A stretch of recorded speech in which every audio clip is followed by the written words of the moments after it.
Meus amigos, estamos de volta nos Participação Médica em Debate e hoje nós temos o prazer de ouvir as opiniões do professor Jorge da Cunha Barbosa Leite, que é professor responsável pela disciplina de otorrinolaringologia na Escola Médica da Unirio. O Dr. Jorge Leite também é um membro da diretoria da Participação Médica, nosso secretário-geral, e tem uma longa trajetória e atividade na área da organização nas entidades médicas do Rio de Janeiro. Eu pediria então ao Dr. Jorge Leite que nos dissesse um pouco dessa sua experiência tão rica, e eu diria, usaria a expressão exitosa, né, na Escola de Medicina, porque nós sabemos que ele faz um trabalho excepcionalmente cuidadoso com os seus residentes, na formação e na conscientização dos residentes. Pediria então que nos falasse um pouco sobre a sua trajetória na Escola de Medicina, as dificuldades e os sucessos e as perspectivas. Bom, eu estou responsável pela disciplina de otorrino. Nós temos lá um grupo, na realidade nós somos 3 professores e 3 médicos que atuam também como preceptores, e no momento eu estou chefe, como eu costumo dizer, chefe desse grupo. Eu não sou chefe, eu estou chefe.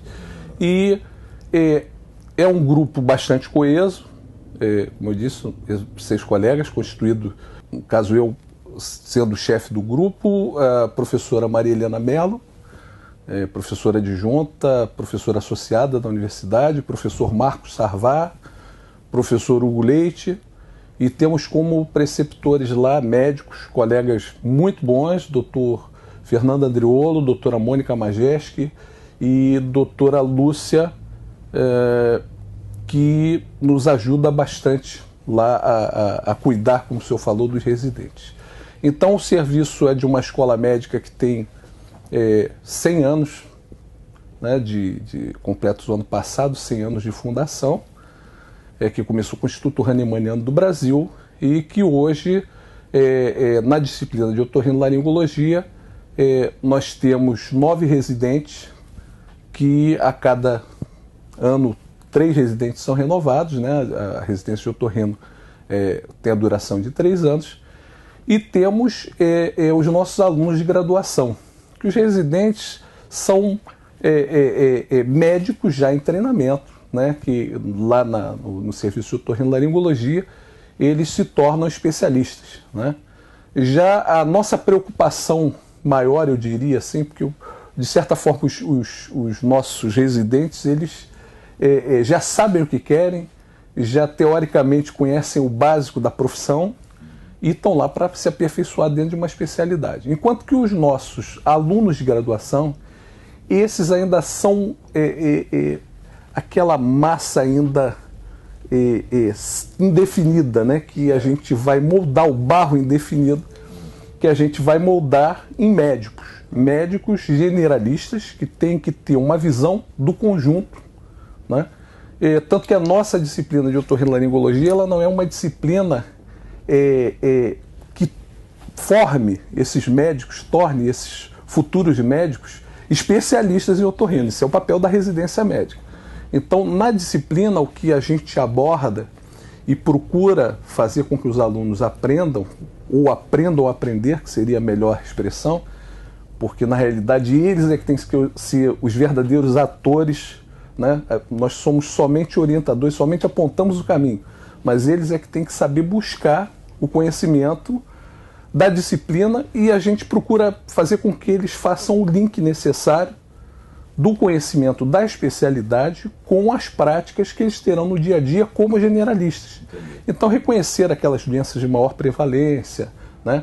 Reconhecer aquilo que merece uma atenção imediata, um encaminhamento imediato para o especialista, para receber o tratamento adequado, e saber aquilo que dá para ele mesmo, não sendo especialista, resolver. Que muitas vezes ele acha que é um caso para encaminhar para o especialista, quando na realidade ele mesmo, como generalista, tem condições de solucionar o problema. Então, Eu diria que o curso de residência é um curso extremamente importante, né? A pós-graduação, a residência médica é uma pós-graduação muito importante para a gente dar continuidade à especialidade, mas olhando para o nosso país, o que nós precisamos no momento são bons médicos, formar bons médicos, mas médicos que tenham a possibilidade de mudar o futuro da nossa profissão, né?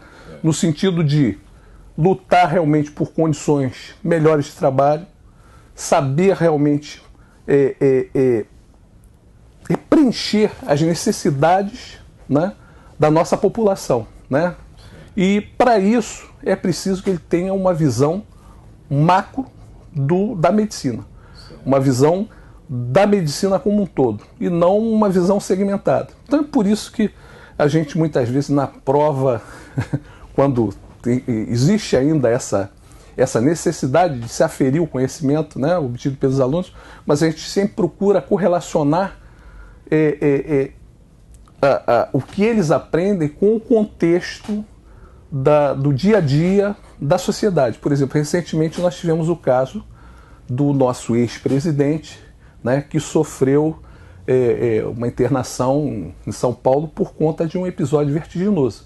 Isso virou uma questão de prova, né, em que se questionou os alunos que diagnóstico foi aquele, o que ele teve. No jornal estava genericamente dito que ele tinha tido uma labirintite, quando na realidade o que ele teve foi uma vertigem alternobárica em função da variação de pressão.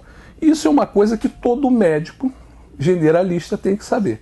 Então a gente procura pensar, muitas vezes, do próprio noticiário, né, casos práticos clínicos que os alunos vão experienciar no dia a dia, né, e pôr em prática aquilo que realmente tem que saber, né?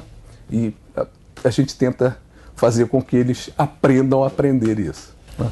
Esse é o professor de verdade, né? Aquele que se empenha em tirar do aluno o máximo em termos de aproveitamento, de conhecimento, e para isso usa todos os recursos, sobretudo os do dia a dia, né? Episódios como esse realmente marca, a pessoa jamais vai esquecer, sim, né? Sim. Patologia depois de uma coisa assim interessante. E, por outro lado, eu estou consciente de que lá também, eu já estive lá visitando a faculdade, a Escola de Medicina e o serviço de otorrino, e eu percebi um grande interesse em dar uma formação humanística também a esses formandos, né? No sentido de uma consciência da profissão, dos deveres da profissão, das expectativas, como o colega acabou de dizer, da expectativa da população em relação à atividade do médico, médico generalista competente, que possa absorver o máximo dos problemas do dia a dia, né, e não fique referenciando para especialista toda hora coisas relativamente triviais, simples, né? E eu gostaria que me dissesse um pouco mais sobre isso.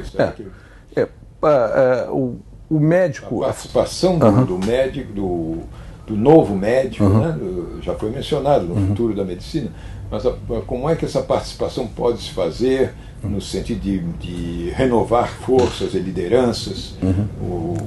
Qual é a linha que tem seguido nessa área? O que a gente tem visto, e pelo menos a gente tem observado da minha geração, né, das gerações anteriores à minha, é que a preocupação sempre que prevaleceu no médico, a preocupação com o paciente, de tratar o paciente, de atender bem o paciente, de ser um profissional bem-sucedido, de ter uma condição financeira compatível com a sua competência técnica, etc, etc. A gente sabe que tudo isso é importante, tudo isso faz parte, né? As pessoas devem ser reconhecidas pelos seus méritos, né?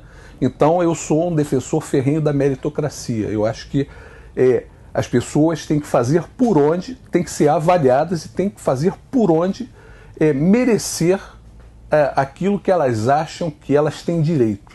Não basta só...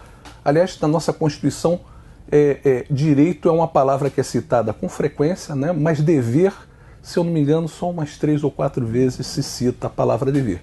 Então as pessoas têm que ter consciência, o aluno, o futuro médico, tem que ter consciência desde cedo que a responsabilidade social dele é muito grande, que a responsabilidade de nós, professores, perante a sociedade com a formação dele também é muito grande.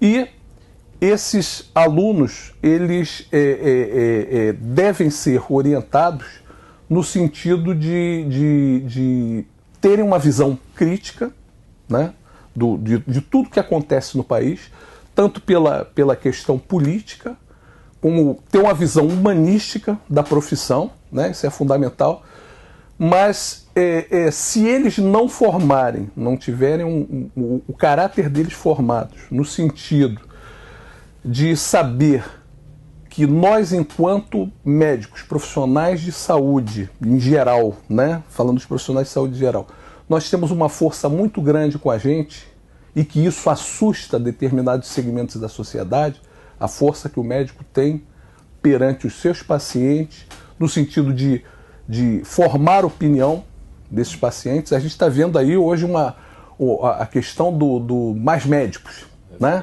Em que médicos, a interpretação que o governo deu ao clamor da população de que os municípios precisavam de mais médicos, na realidade, a população de baixa renda, de baixa formação intelectual, ele utiliza o verbo na sua comunicação no nível 1, no nível mais elementar. Então o que está faltando para vocês? Está faltando mais médicos. Mas esse mais médicos é utilizado no nível 1. O que na realidade o que a população quer é melhor assistência médica, melhor assistência de saúde, melhor atendimento, etc, etc.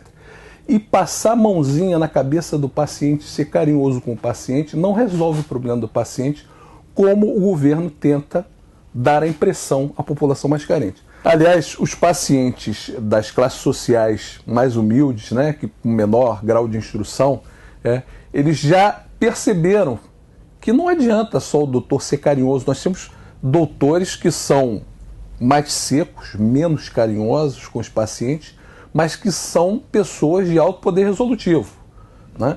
E o que interessa, por exemplo, numa situação de emergência, não é um médico para chorar com o paciente, ser solidário com ele porque ele está sentindo dor, porque foi atropelado. O que quer um médico que vá, de repente, intervir, reduzir o risco de vida que ele possa estar sendo agravado pelo acidente sofrido ou pela situação, pela doença agudizada que ele possa estar apresentando. O país precisa de mais médicos, mas precisa principalmente de bons médicos. Não adianta um médico com uma formação rasteira, né, com um conhecimento superficial de uma série de coisas que são altamente prevalentes e que os nossos colegas bem formados, né, têm condição de resolver, né, esperar que quem não tem esse conhecimento prévio vai resolver com carinhos e com afagos. Não resolve mesmo. Bom, mas dentro desse contexto todo que a gente abordou aqui, né, a gente sabe que o que a população precisa é de médicos competentes. O médico, até pela própria formação dele, né, desde que ele seja médico, porque a gente tem que fazer uma diferença. Existe hoje o empresário médico e o médico empresário, né? Então, quando predomina no médico o lado empresarial, ele perde um pouco da humanidade dele, sim, porque o que ele está visando principalmente é o ganho financeiro que ele possa ter. Mas tem bons médicos que sabem gerenciar bem o seu serviço, né? Evitando solicitar exames desnecessários, reduzindo com isso os custos desnecessários que são impostos à saúde, que alguém sempre paga a conta no final. E esse alguém é o próprio usuário, muitas vezes, do plano de saúde. E se hoje os planos de saúde prosperam, é porque nós estamos vivendo realmente uma grande privatização da saúde pública no Brasil, né? Os planos de saúde, né, os seguros de saúde, que eram para ser uma opção a mais, um plus para aquele que desejasse ter uma condição mais confortável, né, no seu atendimento médico, durante o seu período de convalescência, etc., isso está virando uma coisa que as pessoas estão tendo que aderir aos planos de saúde porque não existem condições mínimas humanitárias de conforto para o atendimento do paciente na rede pública. Então, o que nós estamos tendo aí, o que a gente está vendo é que a medicina privada, os planos de saúde, né, não tem hoje o balizamento que se poderia dizer que se tinha no passado, quando o paciente era bem atendido na rede pública e que só recorria à rede privada naquelas situações em que ele quisesse ouvir a opinião de determinado especialista, de um expoente da profissão, né? Para o caso dele específico, que ele pudesse bancar essa questão, né? Mas é isso. Isso pode ser melhorado e pode ser consertado. Eu acho que ainda há tempo para isso. Vamos trabalhar juntos nesse sentido, não é? Para que tudo melhore. Muito obrigado. Não deixe de mandar a sua colaboração, a sua sugestão, as suas opiniões. Muito obrigado.